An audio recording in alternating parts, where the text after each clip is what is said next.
Okay. Okay, good morning. I forgot to set the live situation, and then I said it wrong, and I think I got it right this time. So good morning, good morning. Sorry if there's any confusion in getting in right at 6 o'clock. It's a minute or two after. And it's Easter morning. That's the 20th of April. Almost sunrise. There's probably services going on around town. This is a very has a strong Catholic presence here, and this is one of those major holidays. So I am up early this morning and thinking about that, and thinking about and braiding my hair up because it's everywhere this morning. Um, so good morning, good morning, good morning, good morning, Letitia, Wisdom Connection. Um, and thoughts this morning and what I really felt like sharing goes back maybe a couple of years. I was speaking with a interfaith church and was talking about Lent, which is what leads up to Easter. But just maybe a day or two ago, Buenos Dias, I was talking about death and resurrection of all things. Why would you be talking about that? I don't know. I don't know how I got there. But I grew up in the Christian tradition. My family was Seventh-day Adventist. And the story that really came to my mind as I was having that conversation was the story of Lazarus. And I was reflecting on that really kind of in light of Easter. And the story goes, this is the Lorana paraphrase of the story. If you want to know the real story, you got to read it for yourself. But this is the Lorana paraphrase of it. But Jesus had a friend, probably one of his good buddies. And his buddy was having some health issues, and they anticipated that he was going to die. And they wanted him to come save him. They wanted him to come and do the magic. And he didn't. And his friend died. And when he finally went, his friend was dead. And the story goes, he raises Lazarus from the dead. Like he was dead. He had been dead for, a period of time, a couple days. He was in the tomb. And he brought him back to life. And as I was thinking about that or reflecting on it, that's really what transformation is about. It's about something dying. It's not saving it from death. I talk about the paradigm a lot, and we're changing paradigms where these are major shifts where the rules change. The rules for how we do life change. And healing is kind of like that. But that also is reflective of some of the symbology here in Ecuador and South America, in the Andes. One of the symbols that I saw in a very profound way when I was working with one of the shaman here is the phoenix. And the story of the phoenix, just like Lazarus, or very similar to Lazarus, is it dies in the fire, burns up, but it's out of those ashes that it rises anew. And this is, healing is like that. Healing is dying to something, and there's grieving. I think I saw a meme that said something about, grieving the old version of yourself. And it really is about that dying. And there really is grief. There's the processes of grieving. If you've been involved in any kind of grief support, or, seen memes that talk about the different stages of grieving, it's denial, it's the anger. And eventually it gets to the resolve. Hopefully it gets to the resolve and resolves that cycle of grieving. But that is true with the healing process. It's grieving the losses. We sit and steps 2 and 4 specifically, or step 5 specifically looks at the losses. Step 5 has you go through and list all of the losses from this incident. What might have been a really small incident as far as time. When you think of how many years you've lived, and this little incident seems so small now that you've reframed it, but like there's real grieving that has to happen, or that can happen in that process, and that's normal. And during this time, Lent goes into this time of removing something from your life. And I thought it goes on long enough for that habit to happen, for it to become a repetitive thing that you do or not do. And this process is like that. And this challenge this month is for you to do this repetitively, for you to think through these steps repetitively, because the goal is that it changes your nature. It changes the way that you're thinking about life and your situations, both situations in the past and situations in the present. The real hope is that some of the old values that we might have been living, doing our best, but living those values. Good morning, Jackie and Kimberly. Sometimes we're living values or we're holding on to values that no longer serve us. Maybe in that moment of crisis they did, but we've been using those things, coping behaviors, the behavioral drugs of choice, now as a lifestyle, as a habit. And so this time really, this is a community that's very Catholic oriented. There's a lot of Catholicism still here, and it lives alongside the indigenous traditions.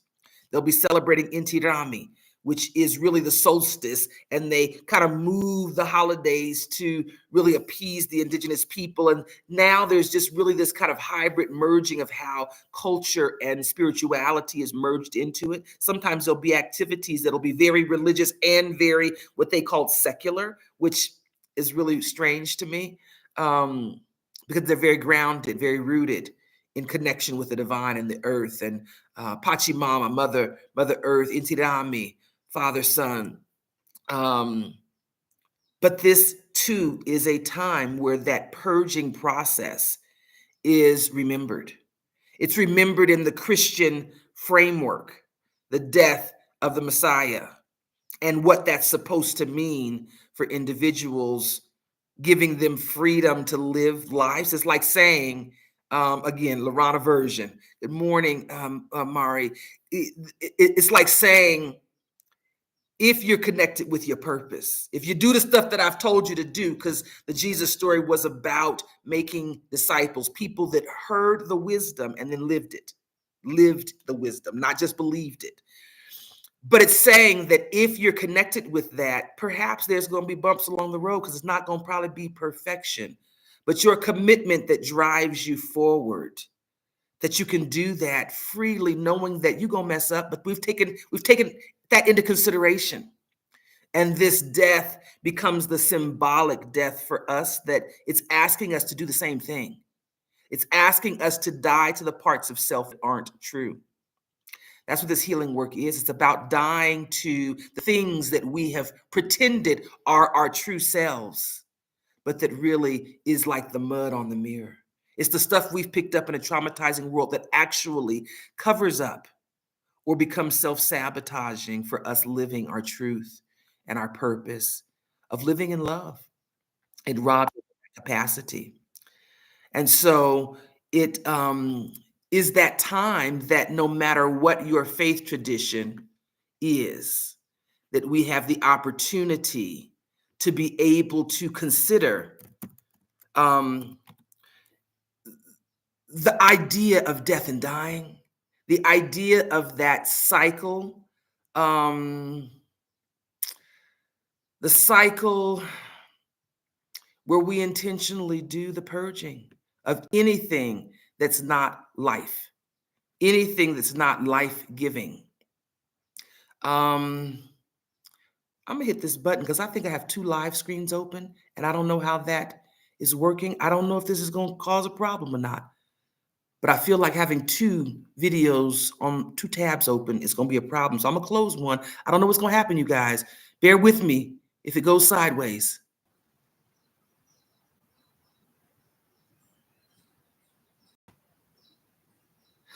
Okay, maybe I'm back in.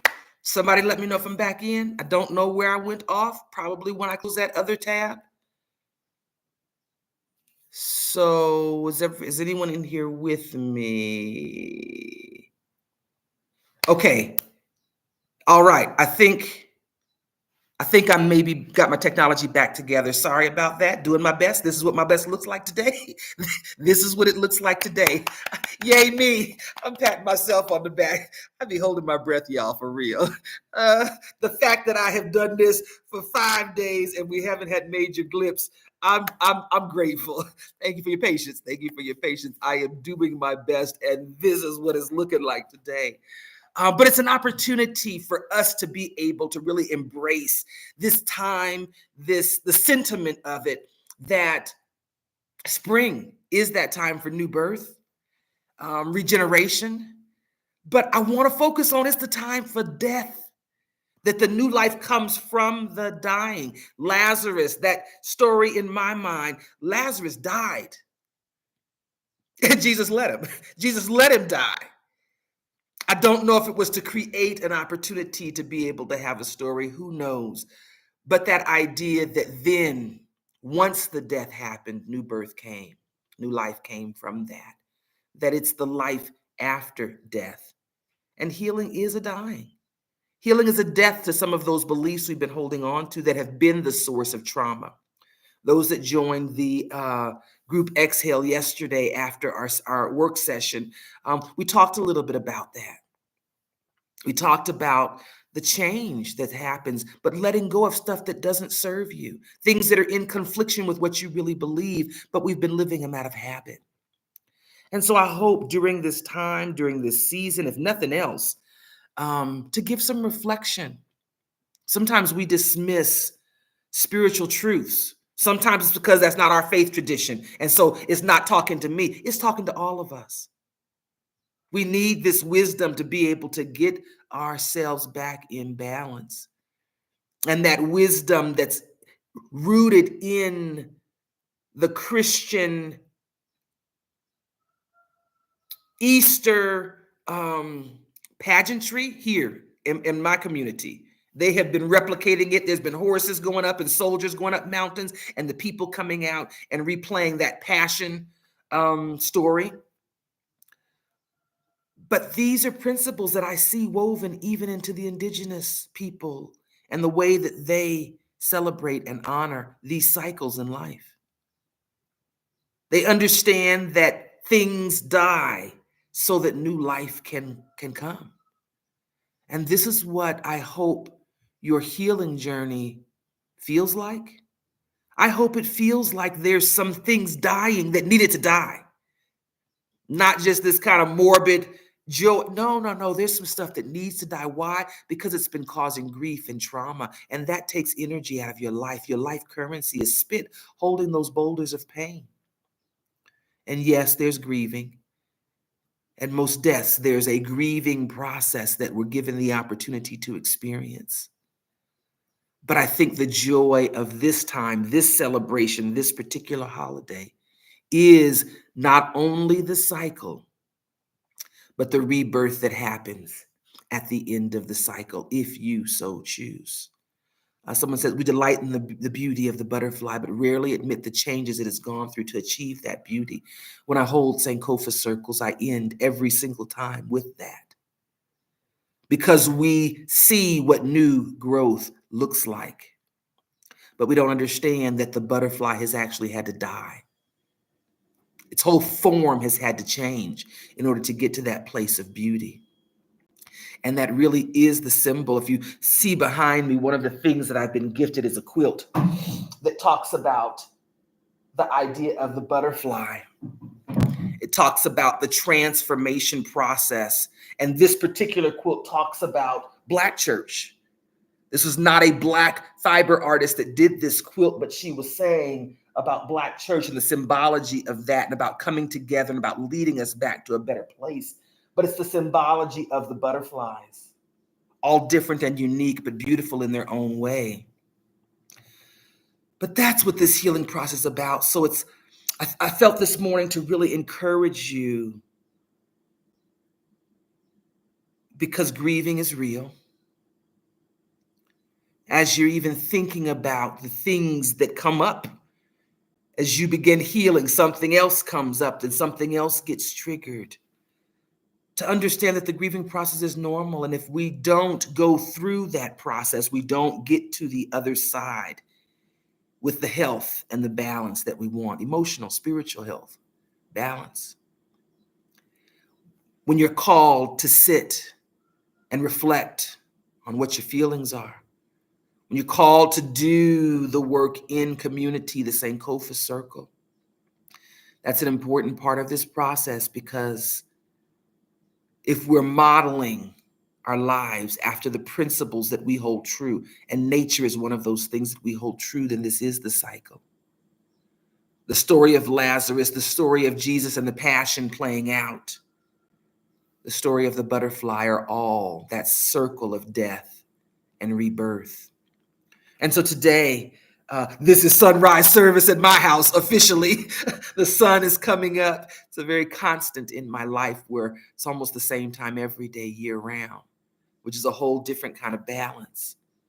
But like the reminder is about not only the death and grieving, but the rebirth that comes when we allow that process to take place. I hope that in your lives, even in this week, as you are interfacing with these tools, that you are seeing some things that need death, some values you've been holding, maybe some behaviors that are tied to some values that aren't sustainable, that you realize has become automatic in your life, that you now recognize might need to be things that I let die, I let live in the past. I heal them so that I can release them to the past instead of having them actively engage and take energy out of my today life. And so I hope that as you see the memes on social media, as you participate perhaps in services in your own faith traditions during this time, that you will earnestly think about the purging, the cycle, death, and rebirth of what you are choosing to let go, and make that intentional. I'm making an intentional effort to let go of the things that I'm holding on to that are traumatizing me in my life. I hope that is the aim that comes out of this time with us. Life gives us lots of symbology. There's a lot of hurt for those that have come out of a Christian tradition. It's real. If you need to take that symbology and something that's less triggering, think of the butterfly. Think of the rising phoenix. Fire from a farmer standpoint, this farm wisdom. Now, as a farmer, when you are purging your soil in preparation for your new growth, you're going to put new seeds down, good seeds, fresh seeds, seeds that you expect to germinate and give life, give fruit. You first get the weeds out. And you don't just take them out and put them somewhere, because those weeds will do their best to grow again. You get those weeds out and you try to do it all the way down to the root. Because if anything's left, they may come back, and they'll come back stronger. But as a farmer, we take that pile of weeds and we burn it. We burn it so that not one seed survives, not one seed has the capacity to regerminate. When we find those weeds, the unproductive things, and weeds are anything that we're not trying to grow. May not be a plant that's not useful. It's just not useful where we want to be able to have productivity. And we take it, and fire is what ensures that those weeds don't produce any more plants. They take the nutrient from what we're trying to grow. The stuff that we're talking about unweaving for your life, these incidents, these moments in your life are the weeds. They're the things that not only have they caused trauma in the moment, but oftentimes the resulting behaviors that we pick up and we practice until they become first nature, become the weeds in our own life. On my birthday trip last year, November, one of the it was a quest of music. I went on a search for some concerts that were important to me, and one of them was Michelle and DJ Ocello. It's an artist that I've enjoyed since, teenage years, college years. And her newest album, The Gospel According to James Baldwin. There's no more water. And in two of the songs, one called Thus Saith the Lord, and the other one called Tsunami Rising, she talks about why we're not going to do water this time. We're not going to put out that fire. Now, we think of fire as damaging, but think of it in this context of Easter, this context of the rising phoenix, that it is the fire that burns off the impurities in our life.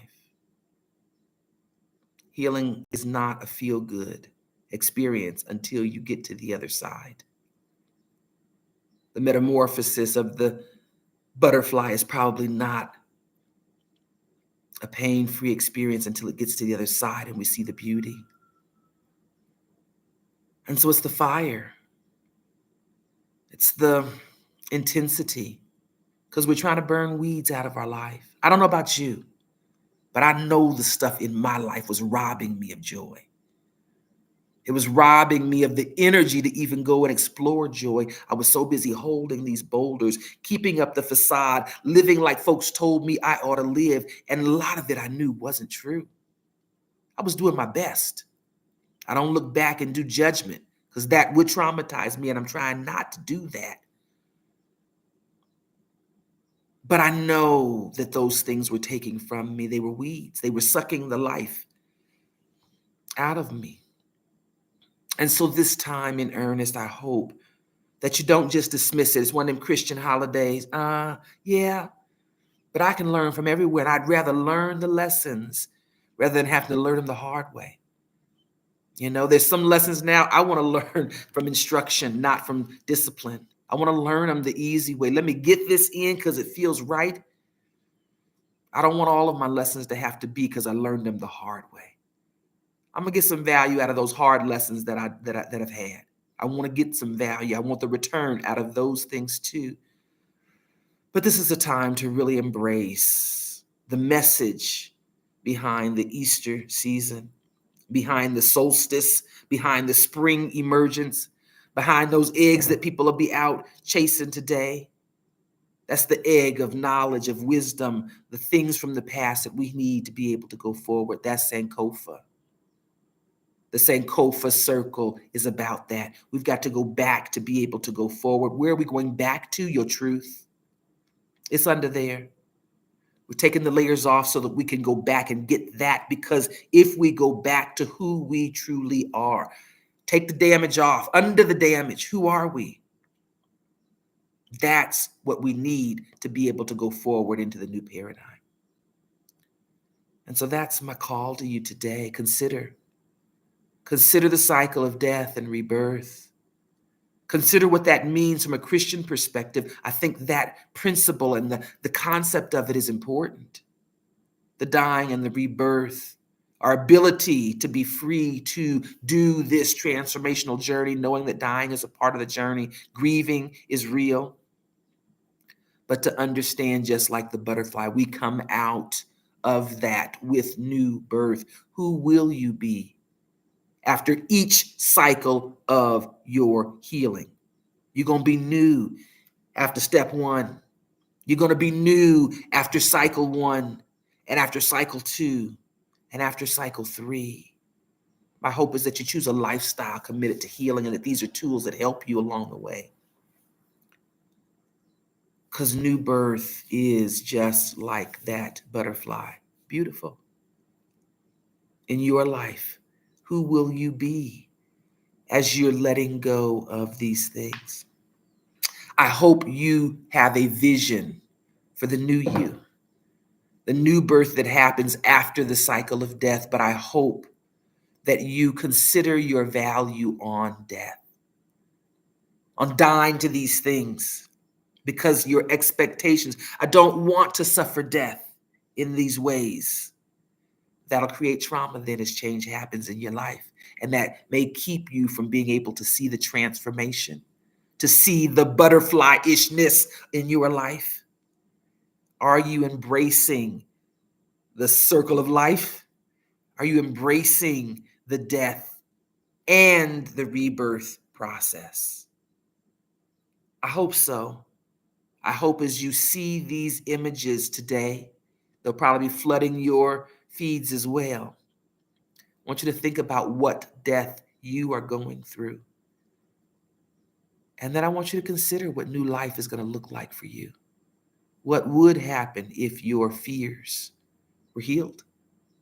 if your insecurities were minimized, if instead of guilt, you moved in purpose. That's what this work is about. And this work is spiritual work for me, because that's the core of our existence. And for me, that's the most important thing we can address. Everything else we do in life is the yappas, us becoming true to ourselves. It's the mission. And then the goodness that comes out of that is the exciting part for me. So thank you for joining us. Feelings, how are you guys feeling? How are you feeling today? What's your emotion words? Any questions I can answer to be able to help you before we go into our quiet co-work time? I enjoyed chatting with you that joined us yesterday in the group Exhale. We had some really good conversation, and I just enjoyed hearing where you guys are. This only gives me a one-way line of communication um, in real time, so I enjoyed sharing that time with you, a little bit of our morning yesterday. Any questions, and what are you feeling? Drop your feeling words in the chat. Are you using your words? Have you found a feeling wheel or a word list so that you can really challenge yourself? Courageous. Yes, courageous. Sucked out of me. So maybe that's tired or exhausted or fatigued. What's the words? Recognizing the profoundness of the season, feeling heard, affirmed, hopeful, excited. I can identify with all of those. Courageous. Any other emotions, any other feelings that are bubbling up for you guys in your healing work this week? We're almost at the end of week 1, love. Yeah. For those that are working through the steps, if you blessed, feeling blessed, as you do your 5B, if you'd like for us to share that on Tuesdays, feel free to do a little short video and send it to me by Monday night, because technology, I got to do a little work on making sure I can get it all together. If you don't do a video and you want to share with us, maybe have it typed up so you can just drop it in the chat or send me a message, like a WhatsApp message or an email message, because I think the chat will limit the number of characters you can type at one time. And so if you have it and it's not a video, but you want to share your 5B or want me to share that in our session to be able to allow us to join in the celebration part, the joy part of this, the after we do the work and we get to the joy, the butterfly part of this, feel free to get that prepared and get that to me so that we can have that for Tuesday morning, because we want to share in that joy with you too. We want to be part of your healing community in that way. So thank you for joining me and putting up with my technology challenges this morning. Not going to say it's the last time it'll happen. It's prone to happen at any given moment. But thank you for your patience and just your commitment to being here and holding space with us in this space, allowing us to hold space for those that want to take from the space, and then to allow you to also do the same. So good morning to all of you. Mara, Ohio, Mari, Kimberly, Letitia. I saw Jackie in the group. I saw Sarah B. Think I mentioned Kimberly. Did I catch everyone? Yeah. If I missed you, I'm sorry. I'm sorry. Because it's an oversight. They say charge it to the head, not the heart. Thank you all for being here. And I hope that you're finding value in these tools. Um, I'm passionate about them because we got to find solutions that help us go quick, fast, and in a hurry to healing, you know, and grateful, grateful. I think that's my emotion this morning. I'm grateful. I'm grateful to be able to have the opportunity to be sitting in Ecuador and sharing with you guys all over the wherever you guys are. Content, grateful, peaceful. I'll look at my schedule next Saturday and see if I'm open in that time block. That works because I can go right into it before I get into something and then have to come back and stop in my day. So I will look at that. I will probably put our our chat on a private place where I can then send the link to the group of people that have signed up, that it's not publicly displayed. Not that I think we talked about anything too personal, but just for those that may want to go and participate in that, because I think some really good conversations happen sometimes out of just time where we can just talk about what's happening for real in our lives, and just share in that way. It's not just me sharing, it's you having the opportunity to share with the others too, because this is about healing together, and your experience and your insight and your wisdom is valuable to others in the same way. And so it gives us that time to do that. So I'll see about doing that and how to put that so that it's a link where you guys can have access to it, but it doesn't just broadcast it, so publicly. And I'll think about that. That's what I'm feeling right now. You'll check my inner Shana and say, what do you feel? How you feel we should deal with that? So I will probably send you all that link by email for those that want to participate after the fact, because I think it's just good conversation to be a part of. So, yeah, any questions, any concerns that you're having that might be relevant for us to address in the group space? Now is the time. If you haven't put your emotional check-in in there, do that so that we can practice that identification with you. Yep, I got a time where I felt courageous. Ooh, what was I doing when I felt courageous? Yeah, she's probably feeling some of that. I can identify with that. Or heard, affirmed, excited, hopeful. I had someone in another training say, I'm really hopeful about digging into this dirt and doing this painful thing. I feel excited and hopeful about it. And I was like, good, yay, good fuel for the journey. Oh, you're welcome. It was my pleasure. My pleasure. It was great to see you. Find out we got a mother and daughter in here, that just blessed my heart, where a daughter has invited her mom into this process. Because if there's still breath, there's still hope to heal relationships, to heal hurt. Yeah.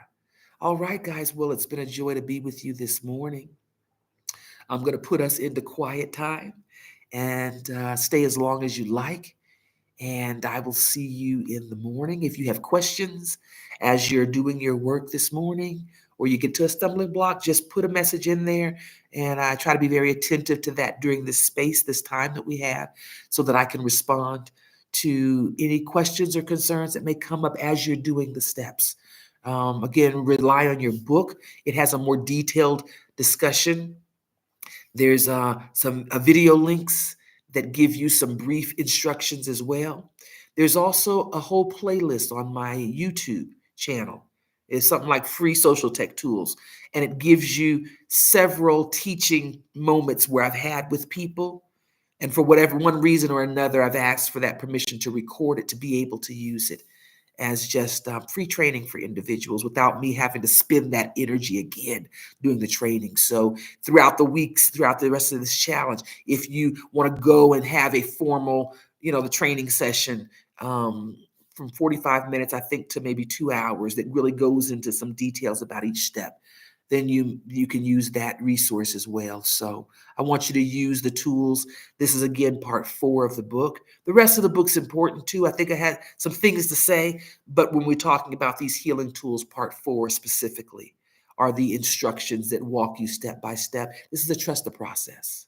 Trust the process. Do the steps. Do the steps. If they feel simple, do them. Do them anyway. If it says sit with it, sit with it. Take some time and sit with whatever it's telling you to sit with. The loss is the feeling. Challenge yourself to find those feeling words. I tell people when I'm working with them actively, go through the list for each one of them. Read these words. One, it programs these words into your memory, which is helping to increase your emotional intelligence, having the words to communicate what's going on in your heart and in your mind to people outside of you. But challenge yourself, because those are some of those layers of stuff that we need to get out. What were you feeling? What are you feeling? So I challenge you to do that, do the work. Great job. High five to the progress. Every step forward is progress. Reminder, there's no speed that you have to go at. Your speed is the speed. And then let life be the curriculum. See what life is reinforcing for you. See what it's bringing out for you. All right, that's it. That's all the talking, so I don't get into the ramble mode. It's a joy to have you today. Happy working.